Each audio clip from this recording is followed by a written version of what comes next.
Okay, if we look at these then, buddy, let's have a little chat about these swings, okay?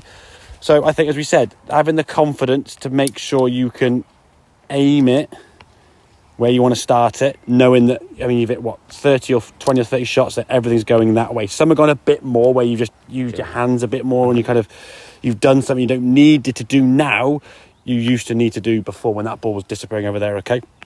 So this one here now, and this is where I think a lot of people now, you look at this top of the backswing position, you go, that's not too bad. The club face there is pretty much in line. There's a bit of a cup in there, but it's not that open. The problem is now to try and get back into that good impact from that position at the top of the backswing down to here, you've got to try and get that left wrist plated here. It's very hard to do that in a split second, okay? The hips then coming forward, open to club face, then you're using your hands. So as you come down here now, that club face we can see facing up the sky. You get to about here, your glove hand now facing a bit up, bit of rotation with the hands, and then the ball then starts this way and just disappears into the trees left. And as I said, you were doing things that you would try and stop a ball disappear that way, aim that way, use your hands, hang back a little bit. Those are the three things you will do, knowing the ball will go more in this direction with those three things, okay? So if you look at the follow through as well, you'll see in a second on this right hand one, the difference while you're using your hands, how the club finishes down that way as opposed to more across your head, all right?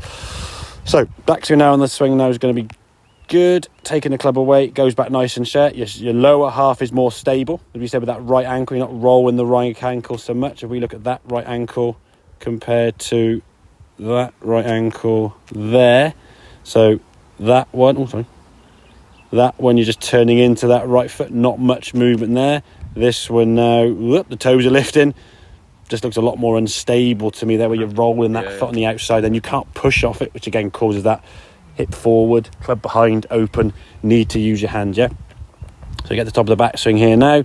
Club's not gone back as far because your left wrist is flatter. That's fine. Club face now is a little bit shut. As it then comes back down, now it gets into still a squarer position. Left wrist flatter to that way, not going up to the sky with that back of that left hand. Into the golf ball there now. Great strike of the ball. No flick or release of the hand. And then just watch the follow through now where you just need to use your hands so much. How it finishes there in comparison to where you use your hands. Ooh, come here. And the club is down there more. Yeah, if you release it too much, you get the old vertical shaft down here. If you come through that way, almost kind of Fleetwood-esque, yeah? Okay? Yeah. But that, to me, is a lot less hand action. You get probably the best part of 20 or 30 balls. And how many have you gone right? None. Exactly, yeah? So at least now you know you're not going to hit a golf ball right 9 times out of 10. You can at least aim down the right-hand side and trust. And I think if the bad shot you know is going to go more that way, you can at least start down here. Yeah. If you think the bad shot could go there, where do you aim? You can't. Yeah, you can't, exactly. Okay, mate? Yeah. Good stuff. Very good, mate. Well done.